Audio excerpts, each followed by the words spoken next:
we go. So Zulaikha, welcome to our community, Collective Imagination Practice community.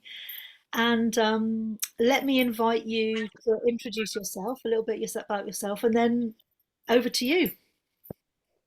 Thank you so much, Hannah. Um, Hi, everyone. My name is Zulaikha. I'm very excited to be here today. I live in the US. I'm currently in Vermont, which is, I think, Abenaki land. But I live on Lenapehoking, which is colonially known as Brooklyn, New York. So I'm very excited to be here with you and share just kind of some of my own practice and my own just like what I've learned and be in space with all of you who are fellow imaginals or just love the practice of imagination. Um, so if you don't mind, if you're not muted, if you could mute, please. And if you would like to say anything or share anything while we're together today, feel free to raise your hand or use the chat. Um, so we're already 5 minutes in, but I want to just like invite you to spend a moment connecting with your body, with your heart, and just feeling into how you're doing today. And ask yourself if you need anything.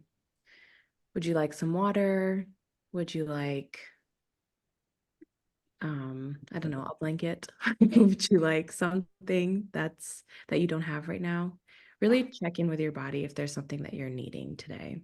We're going to be going through some topics that are a little bit difficult, and I invite you to really take care of yourself today and really um, bring in that tenderness and that care for yourself. And while you're doing that, I also invite you to grab a journal and a pen. We're going to do some reflection, and there's optional journaling. But if journaling doesn't feel right to you, you don't have to journal, of course. So some of the things that I'm actually doing right now is setting up the container for a more trauma-informed space for us to practice together. I'm going to be talking to you today about the importance of trauma-informed practice or trauma-informed frameworks for imagination practices. I would actually argue for any practices, for any type of workshops that we're doing, any type of space holding that we're doing. But I guess specifically imagination today, but really I'm going to be talking about it in more broad terms. And so I'll give you some resources and some overviews of some general things for the first 15 minutes. And then we're going to go into some reflection practices and then an embodied practice. And then we'll have about 10 minutes at the end to journal and 10 minutes for any questions that might come up. So I'm just letting you know, again, that's also another way actually to really help people practice into their agency and choice by letting them know, being really transparent for what's to come.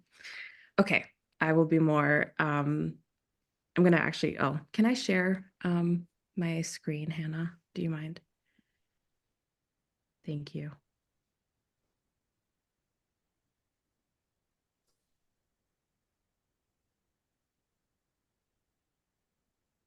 Thank you. Okay.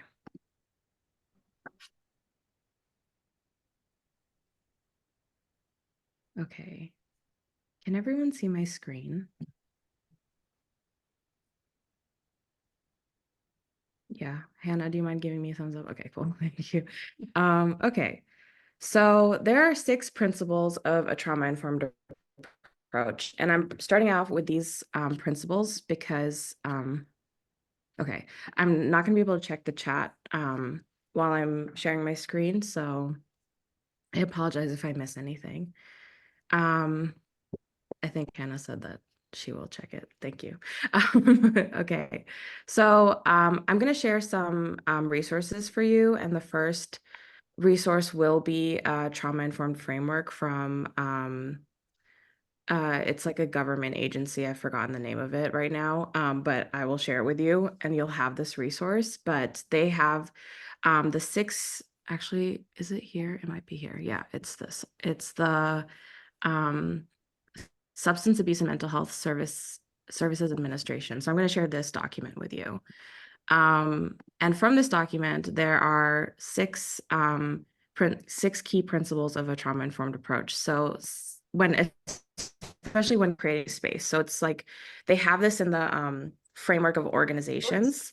But as we're facilitating, we also need to carry this type of framework with us. So safety, trustworthiness and transparency, peer support, collaboration and mutuality, empowerment, voice and choice, cultural, historical, and gender issues. And so I think what's really important with having a trauma-informed approach and what often is missing in like documents like the substance abuse and mental health document that's there is that there isn't a coupling or an understanding of the systems of oppression that can inhibit things like creating safety and trustworthiness and transparency and having access to peer support, like being able to collaborate and have that mutuality. So, what I wanted to do today was actually talk a little bit about white supremacy and the tenets of white supremacy.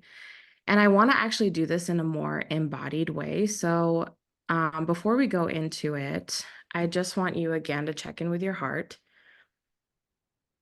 Maybe take a deep breath. It just happened for me naturally when I was checking in with my heart. So, maybe taking a deeper breath if that feels okay for you, if the breath feels like an okay place for you to be. Um, and if it doesn't, then also you can check in with your seat. So, like feeling the chair beneath you, feeling the ground beneath you, just leaning on that for some support. And so, we're going to go into um, two documents or two resources. One is a photo. And I remember when I saw this, I don't know, a bunch of years ago, it totally changed the way that I understood the systems that we lived in. Really realizing that white supremacy um is not like what we actually think it is. It's such a vast system that like conditions all of us in very many ways that we don't actually even realize until we start to directly look at it. That's kind of the whole idea of it's not just enough to not be racist. You have to be anti-racist because you have to actively keep like undoing what is so inherent to these systems of oppression. So this was the image that I first saw, and it's white supremacy culture. So overt white supremacy, which is socially unacceptable, which you'll see at the top. It has become socially unacceptable. Some of them in some spaces are socially acceptable, we know, but really what's more interesting to me is covert white supremacy, socially acceptable behaviors. And so you can take a moment while I'm talking to just kind of see this. It is a little bit US centered, um, but I think a lot of this does show up in different countries around the world. Considering colonization is so vast and like white supremacy comes from colonization. So yeah, I mean, I'm not totally able to look at the chat, but if there's anything that really like surprises you, I'm happy to hear. And if you'd like to add that in the chat. Um,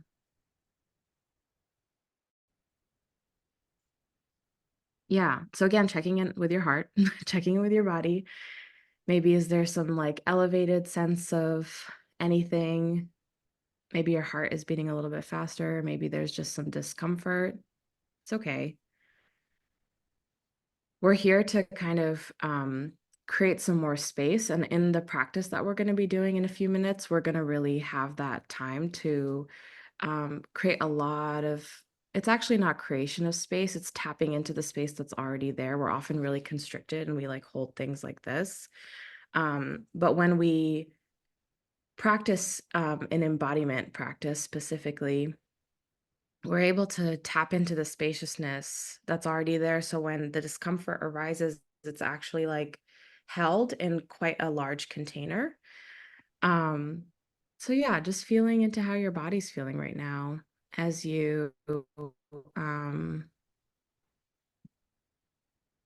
thank you for the resource as you read this. So the next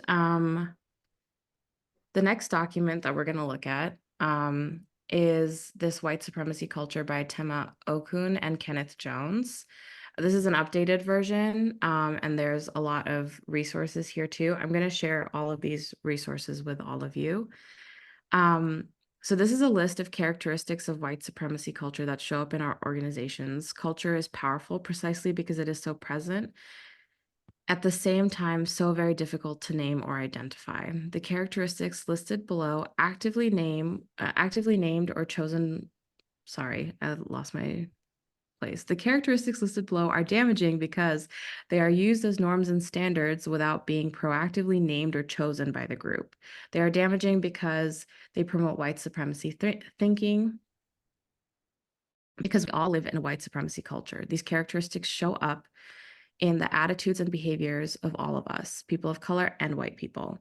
Therefore, these attitudes and behaviors can show up in any group or organization, whether it is white-led or predominantly white, or people of color-led or predominantly people of color. And I have personally had experience where I am a person of color, and I have been in majority people of color spaces, and white supremacy has shown up in really insidious ways. And it's not really, this is where I want to bring in that care and compassion to yourself. It's like these things happen because of the society that we live in. It's not, it's going to be inevitable. Instead of looking at it as like, well, we're devoid of this, look at it as like, this is going to happen. And so what are the tools and what are the ways that we can like actually work with this when it comes up? Which is often all the time, really, because as we go through these, um, I'm just going to read the headlines of each one. Again, you'll have this document to go into it in more depth by yourself. But there are some things in here that some people, and for me too, like when I was just reading it again this morning, I was like, oh yeah, I forgot about that. Oh, that's showing up in myself too right now. Like, and so how are we relating to this is really important. And um again, really like feeling into our heart, feeling into like the care that we can have for ourselves here. And as I read every single one, just being curious about how your body feels when you hear it. Is it like, oh, that's really interesting, or defensiveness, or like, oh, ouch, like, just noticing how it lands in your body as I read them. um And I also just want to add that if anything is feeling like it's too much for you, or it's feeling like just not something that you can hold today or receive today, you have completely the option to just mute, step away, whatever you'd like to do. Leave. Like, I really want you to feel into your own choice and agency here. Okay. So let's take a deep breath together, breathing in, really bringing the breath all the way down to the base of your belly, and then slowly breathing all the way out. Feeling into the solidity of the ground beneath you, knowing that you're supported, that you're held here, even if it's just through your chair at this moment or the ground that you're on. So the first one that they have listed here is perfectionism.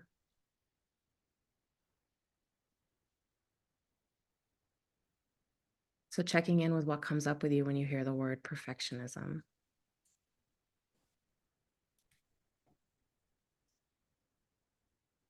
The second is sense of urgency.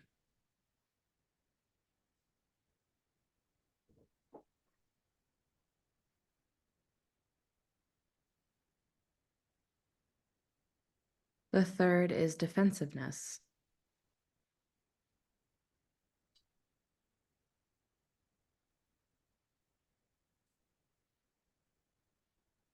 The fourth is quantity over quality.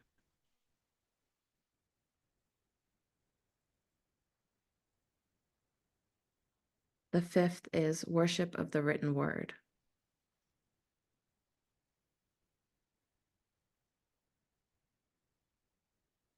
The seventh, I believe we're on, only one right way. The eighth, paternalism. The ninth, either or thinking. The 10th, power hoarding.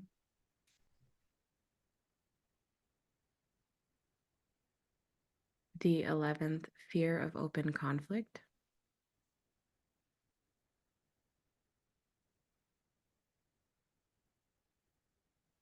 The 12th, individualism.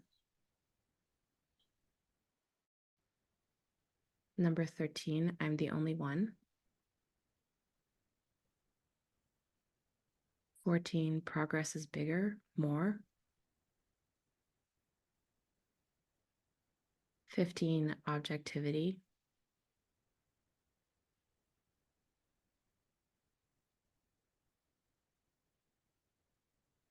16, right to comfort.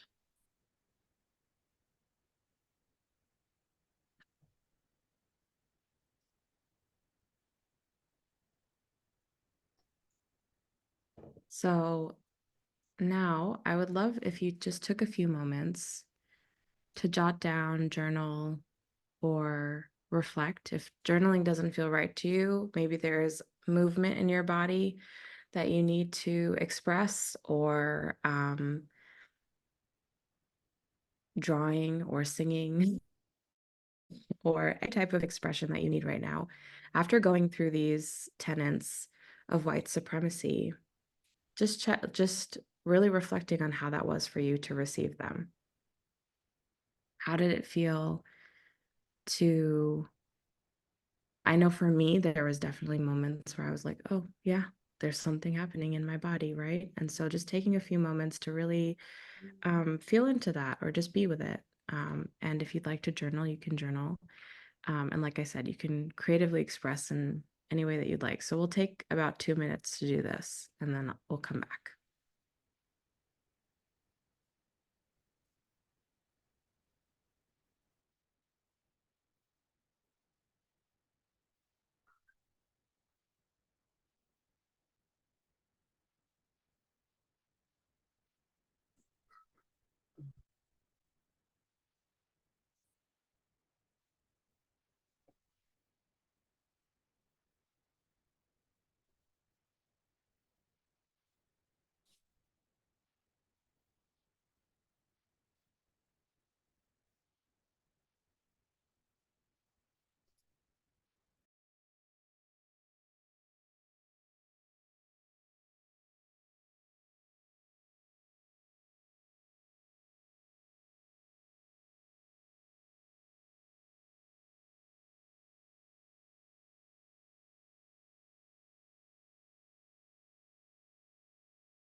Okay, we can come back. Um, I'm just sharing resources in the chat. Um, okay, I'm going to share my screen again. I really appreciate the reflections in the chat.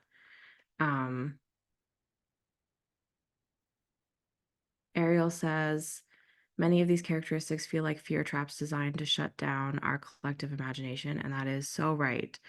Um, so I guess maybe to contextualize more of why I'm bringing all this up, which I think a lot of you have just put the pieces together, is because when we understand the systems of oppression and we are coming from a trauma-informed approach, we're actually able to create spaces where people are able to reconnect to their imagination, right? Reconnect to like what they have lost.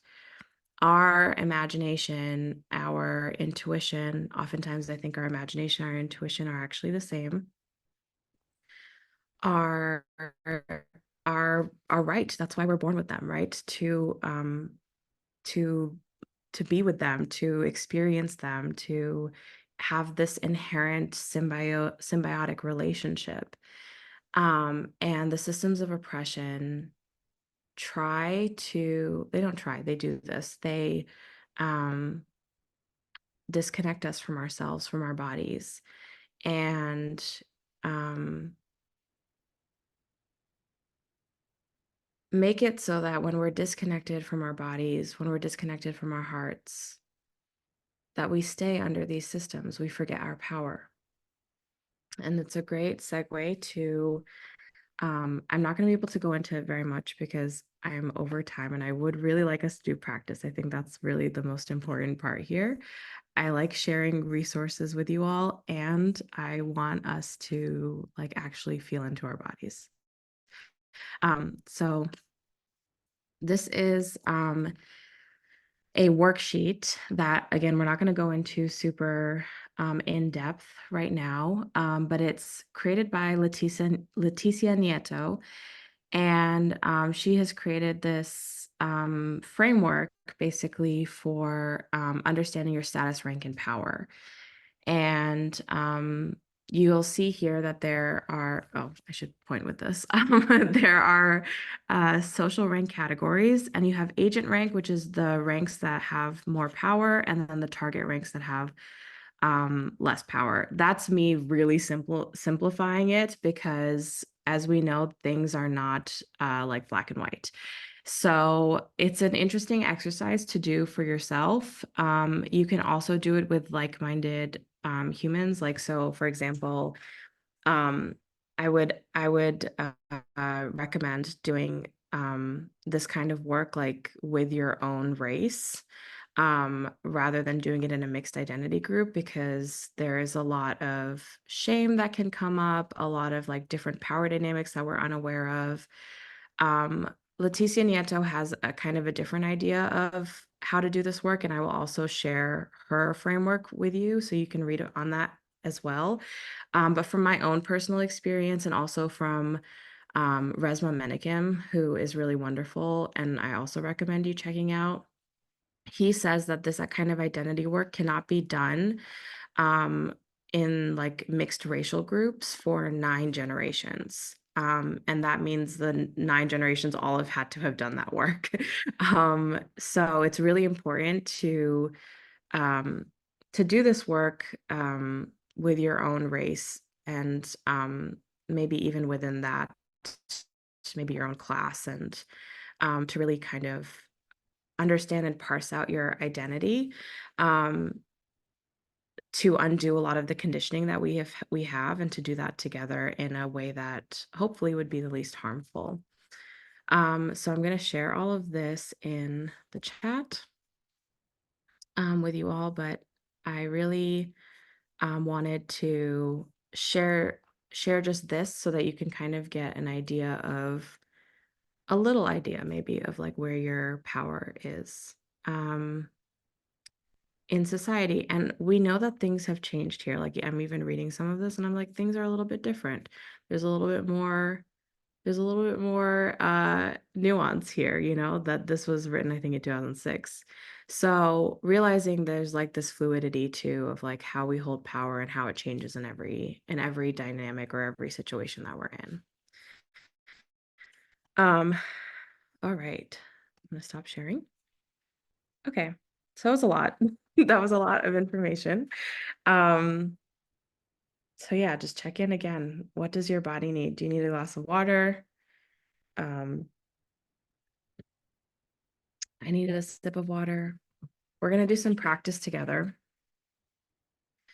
And we're going to do some embodiment practice. So, a lot of the practices that I do are earth based practices. And so, we're going to do a practice where we're connecting back with the earth. I grew up Buddhist. I'm a Buddhist meditation teacher, I guess. And I am I incorporate a lot of that in the embodiment work that I do, of course, because it's like my heritage and what I know the best. And so I really invite you to care for yourself while we're doing this practice and while we're trying to connect back to the earth, which might feel really hard. And it's okay if it feels really hard.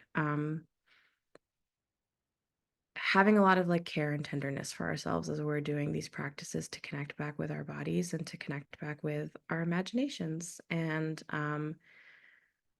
Leticia Nieto says this, and I think most spiritual practices say this, and a lot of somatic embodiment work is that when we're connecting back to ourselves, we're connecting back to our power. And so feeling into a lot of the things that I showed you were how society is set up to strip us from our power or to pin us against each other to have power over or power under. And in this practice, I hope that you can feel some of that inherent power that you have in yourself. Um, that is like disregards the systems of oppression, right? That's actually your inherent worthiness that's inside of your body. So if at any time any of these practices don't feel good for you, you don't have to do them. And um if your body's saying no, please listen to your body when it says no. We're going to do some nervous system regulation practices to start, and then we'll do a meditation. And yeah, I'm just going to keep saying it. Listen to your body. Listen to your body. Listen to your body. It's so important. Okay. Um, so the first one that we're going to do is called a butterfly hug. So, if you can't see me, let me know in the chat and I will describe it better. But basically, you take your palms and you face them toward yourself, and then you link your thumbs, and then you put your palms on your chest, and you kind of have your fingertips right underneath that collarbone area. And um, just take a breath, feel into what it feels like to have your hands on your chest right now.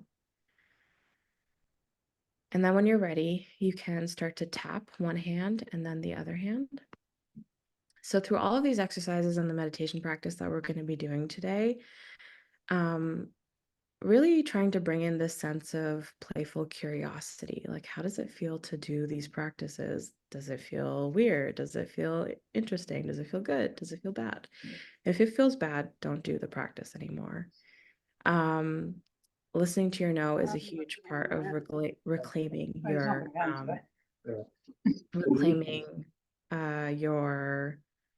agency. So um, you can play with the speed of your taps. You can play with the pressure. You can have lighter pressure, more pressure, slower taps, faster taps. I'll go for another 30 seconds. And different ways that you can tell if this exercise is supporting yourself. I often say that these practices are really to support you. We're not trying to fix or create a different situation. We're just supporting ourselves here. Um, but you can look out for a deeper breath, maybe a sigh, a yawn. Yawns are great. We're so conditioned that yawns are not okay and they're not polite, but actually, a yawn is a great signal that you're regulating your nervous system. Okay, when you're ready, you can come to center, stop tapping. You can just feel into your body. Do you need some other movement? Is it coming up? Sometimes I like to rub my heart. I just felt a deeper breath. See how your body's feeling after practicing in this way.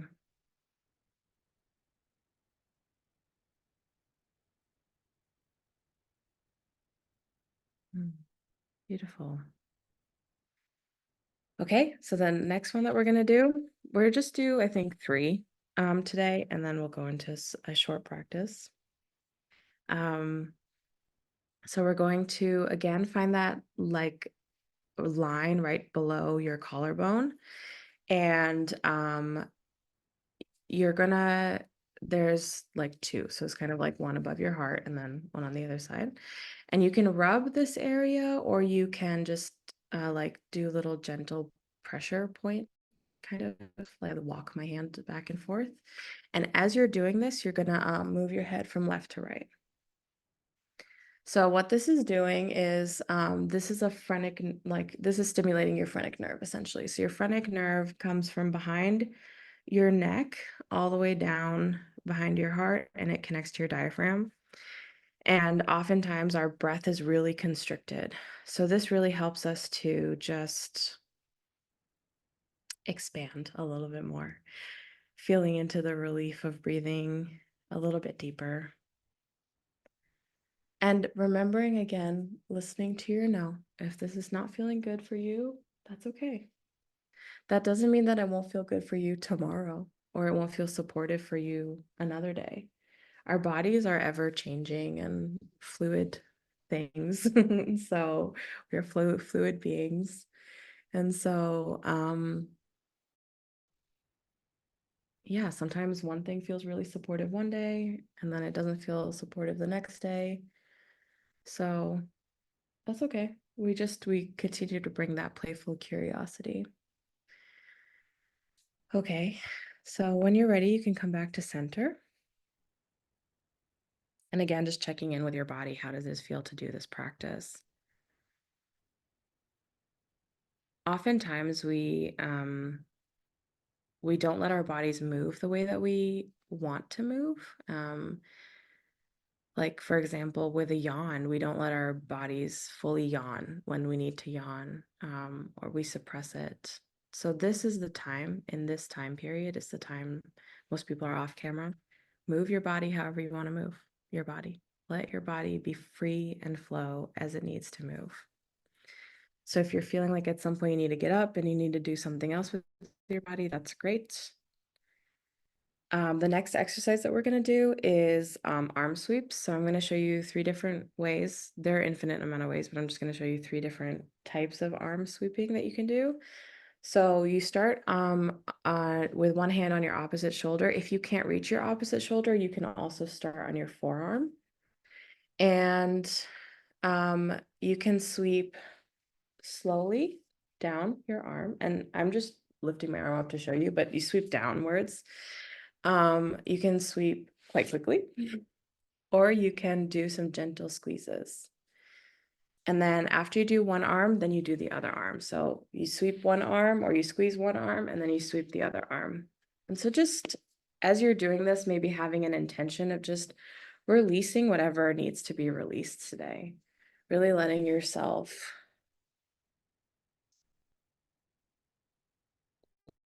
let go, physically moving whatever is feeling stagnant through your body.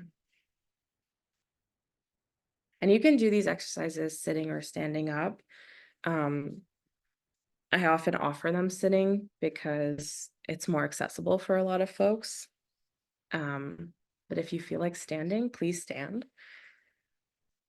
And just letting your body move in whatever way it needs to move. And I can also feel like I think I'm feeling done with the arm sweeps. That doesn't mean that you need to be done with them. You can continue on So we'll go for as a group like 30 more seconds. Oh, you can't stop yawning. I love it. That's great. Yay, yawns. Yawns are awesome.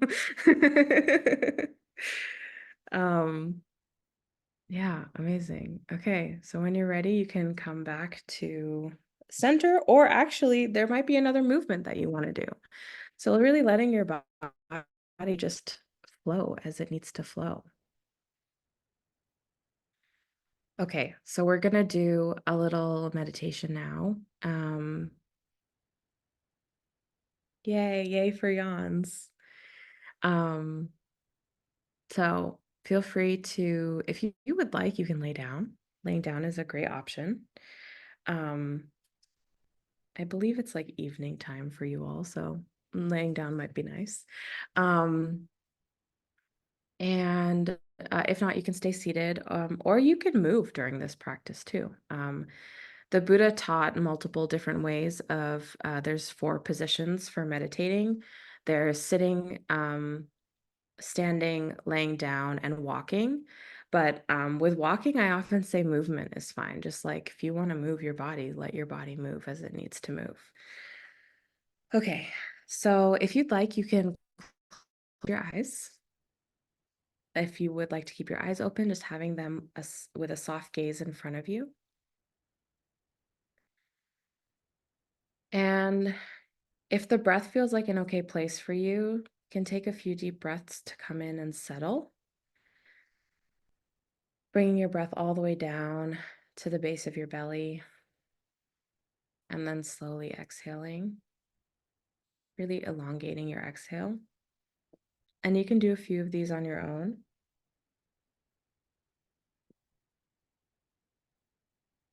Really allowing yourself to arrive here in this moment. You're giving yourself this really beautiful gift of presence.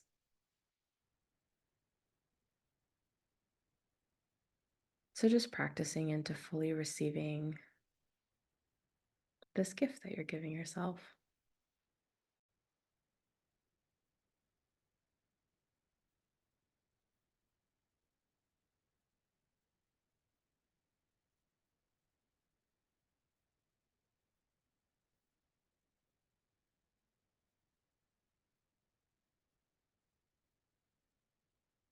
And when you're ready, you can start to bring your attention to whatever is supporting you today. This could be the seat beneath you, the floor underneath your feet, your back being supported if you're laying down,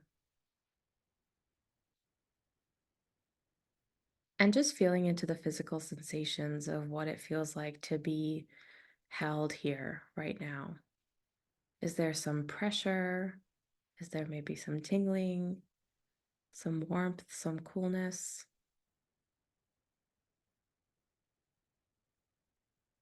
What does it feel like to be supported here in this moment? Just remembering to bring some playful curiosity to your experience.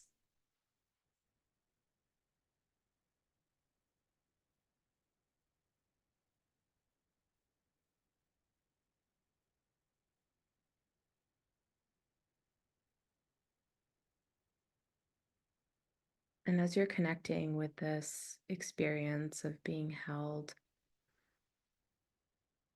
of being supported, you can bring in some play of your imagination. You can imagine the earth coming up to meet you, to hold you here in this moment.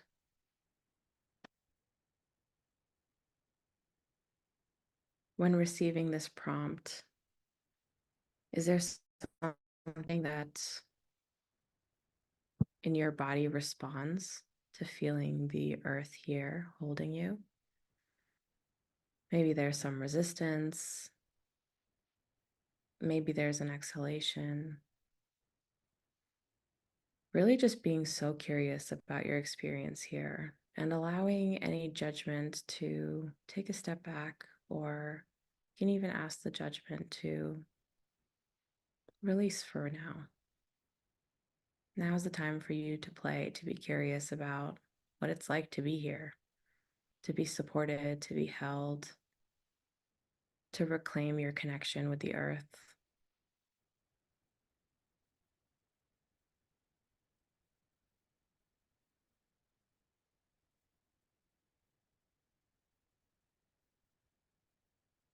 And as you're building this connection and this relationship with the earth in this way, you can start to offer the earth any tension or any worries or anything that you're holding onto your heart that's feeling like it's too much for you to carry by yourself. Maybe it's something you don't want to carry at all and you can give it all to the earth, trusting in the earth's ability to compost, regenerate, create anew.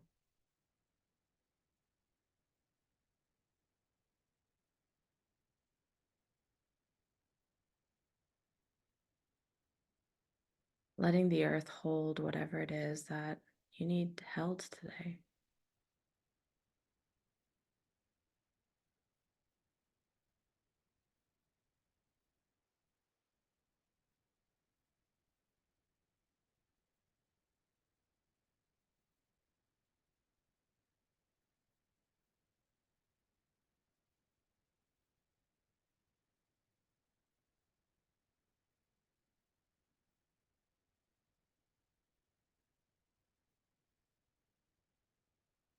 And remembering how supported you are and how held you are here by the earth.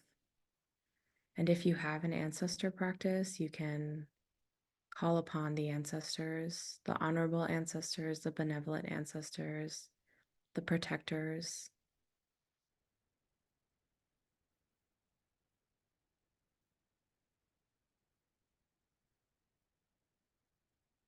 Knowing that there is inherent protection here for you.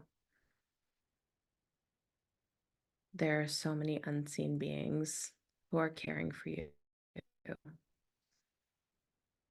So letting yourself open to that a little bit more, to be cared for a little bit more.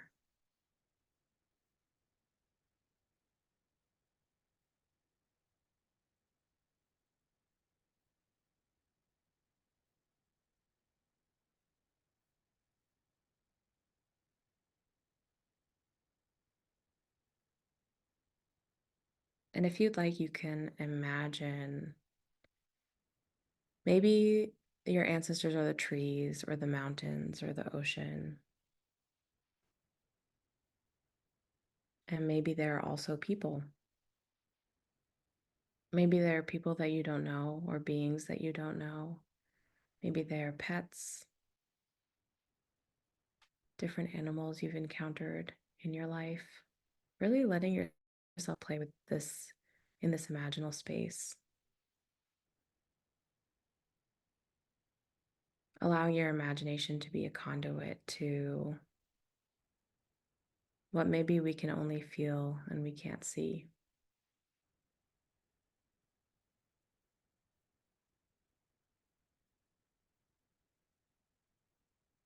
So letting these beings gather around you and remembering the support of the earth beneath you,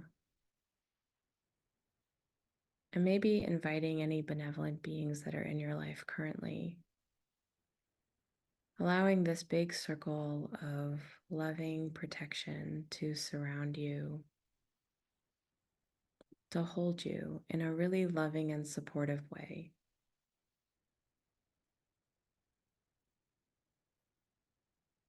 You can imagine a light coming from their hearts, their roots, their essences directly emanating towards your heart or into your heart, even. Or maybe this light is surrounding you, enveloping you in love and protection and support and care. And you can be curious about this light. What color is it? Is it warm? Is it cool? Is it close by? Is it expansive? letting yourself play here and really feeling into what it feels like to be cared for, to be loved in this way. This is a variation of a metta practice. Metta is the Pali word for loving kindness, and Pali was the language of the Buddha.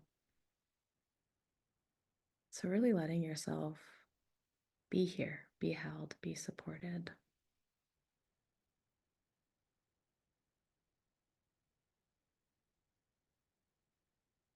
Building up this feeling of being safe, being cared for, being deeply loved. And if you'd like, you can put a hand on your heart. You can even say, I am deeply loved. I'm deeply held. I'm so supported and cared for. You can even offer some wishes for yourself, wishes of goodwill.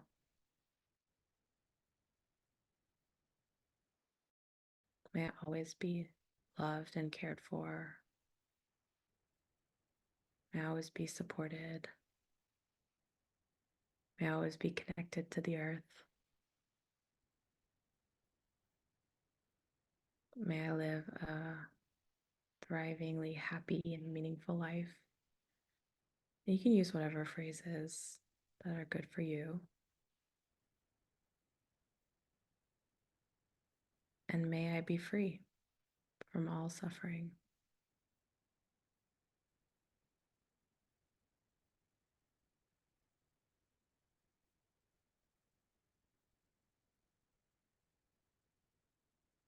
Letting yourself rest here for a few moments, really feeling into this connection, to this love,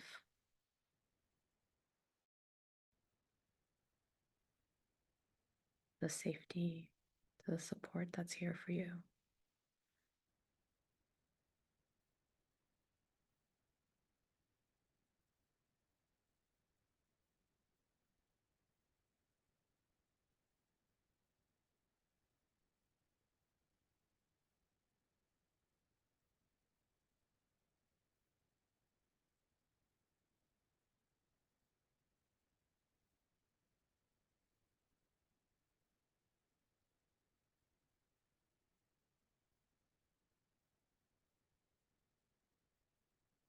And knowing that this is here for you always, that it's not something that you have to create or strive for.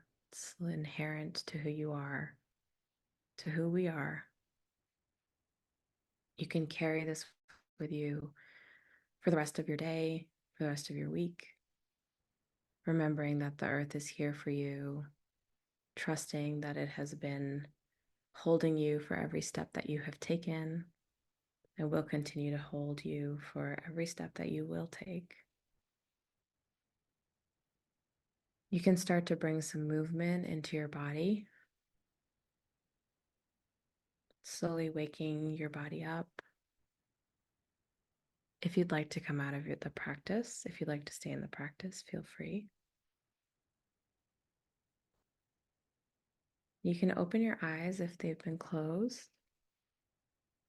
You can do a little scan of the room, scanning from one side, taking in all of the images that you see, the objects, the colors of the objects, the different light. And then when you get to the other side, you can scan back. And in this way, you're just really reorienting back to the space that you're in.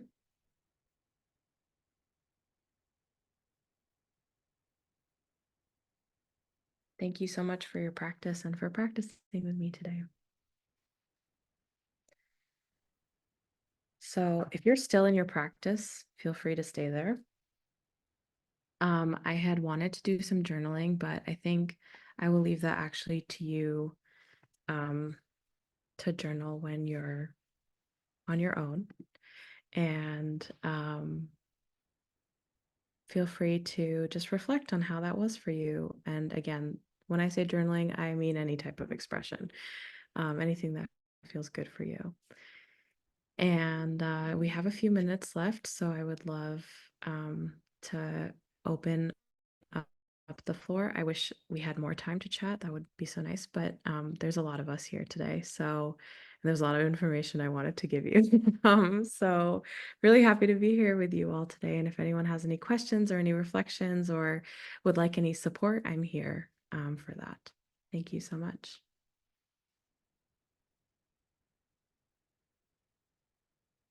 Thank you, Nadia. Thanks for being here and for practicing today. Yeah, your presence means a lot. All of your presences mean a lot.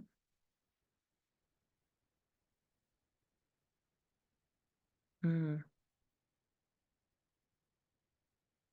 thank you, everyone. I see one question. One sec. Mm, a good question. So Jess asks, how do you deal with defensiveness when doing sessions like this if it arises? Um, thank you all so much for your lovely comments. That's such a good question. So it hasn't arisen as much in spaces that I've been in, but I've had a few instances where it does. And in that moment, well, first of all, when I'm doing a session like this, I think it would be hard for me to like take care of one person. So there, I do have boundaries around how I work in these sessions. There's not a lot, as you saw, there wasn't a lot of me inviting you to share. I am really actually asking you to come into your own experience and feel your own experience in your own body while giving you choice and agency.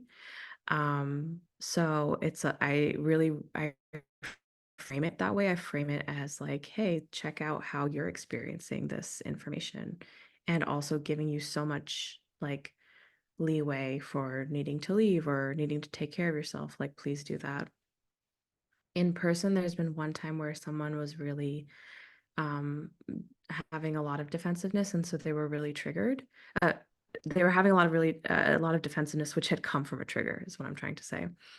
And my co-facilitator actually took this person aside and worked through that conflict that was like coming up within that person's heart. And they were able to totally come back, regulate, and come back into the session. And it was really beautiful. So I think it's taking that time to really like, I think especially in person to like personally like to connect with that human who's having a hard time and working if you have the capacity to work through that trigger with them. Vicky. Oh, also Jess, was that an okay answer for you? Did that feel like I answered your question? Yes, thank you very much. Yeah, thank you for your question. Okay, Vicky. I wanted to thank you so much for the beautiful meditation and all the tools and resources that you've shared today, because I personally found that a wonderful session. Sorry, it was telling me it was going to lower my hand. I was asked a question recently, and it's just struck me that you might be able to, I know you'll be able to help with this. And the question was, when we're inviting people to do work that's very embodied. So I do a lot of that work as well, and was designing a workshop with a colleague, and they questioned what I would do if somebody, for whatever reason, was feeling uncomfortable in their body, pain, Mm-hmm. perhaps transgender, not comfortable in their body, not feeling safe. And I heard you beautifully invite us. So it was always an invitation, and there was always a permission to not do something if it didn't feel good. But I just wondered if there was anything else that you bring in to support people who don't feel safe in their bodies. Yeah, thank you so much for the question, Vicky. Um, And thank you for your presence. Um, so something that I do is sometimes I bring in parts work. I don't know if you've ever heard of internal family systems. So sometimes I'll bring in some of that into if someone is having a hard time. Um, and I will ask them to actually ask their body like what they need. So, and this what Jess said in the chat as like a follow-up, I'm never going to push, right? So it's always going to be really gentle questions of asking folks how to like to build a connection with their body, right? So I think actually I work a lot with QT BIPOC folks, me myself as a queer gender fluid human, and I uh I actually say like, hey, you can like start to build a relationship with your body. And so many people are like, what? You can like talk to your body? I didn't know that. And I'm like, yeah, you literally can ask it questions. So if it's like in this moment, like, and sometimes the answer is, I don't know. And then it's like, okay, can you be with that? I don't know. Right. And it's not, there's like not an easy solution to that. It's like a lot of, it's sometimes it is, I don't know. And it's okay that you don't know. Okay. Can you maybe give it some love? Can you give the I don't know some love? Can you give it some care? Can you just like allow it to be here? And there is some discernment. Like sometimes people are really having a hard time. And I think that's when I will give them resources to find one-on-one care. That's really important. There's Open Path Collective is a great place for affordable therapy. Because sometimes people come into meditative spaces and want therapy, and that is just not possible. I like it's not therapy. It's we're here to like whatever, grieve together, vision together, imagine together, but it's not a space for therapy. And so I will give them resources where they can like find therapists and where they can like so they can have something to go to. But I will, and then I will also go into when someone is feeling like a lot of pain and a lot of discomfort in their body, I will just ask them the three questions like, have you eaten? Have you had water? And have you had enough rest? And sometimes they don't know. So then I'll be like, can you take a sip of water? Can you eat something, just a bite of something? And then maybe take a lay down, like just lay down for a little while and see if that helps.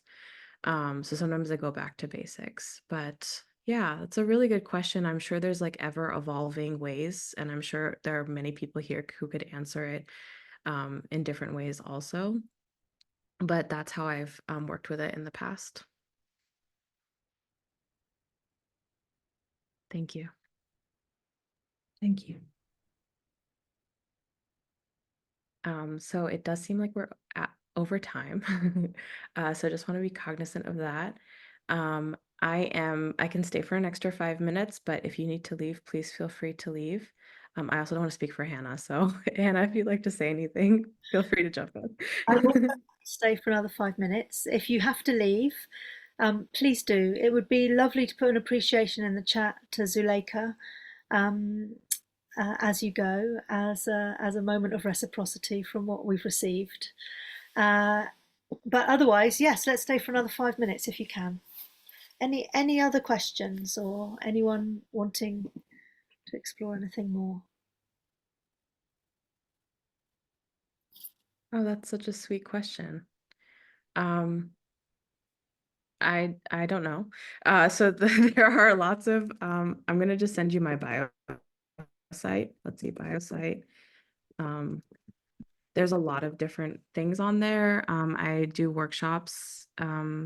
I have things every week. So I have a Holding Your Heartbreak group, which basically does practices like I showed you today for QT BIPOC folks every week. And then I have every other week one for all people. And then I have a visioning group that I do also every other week. And my Instagram is on there too. Let me know if that link doesn't work.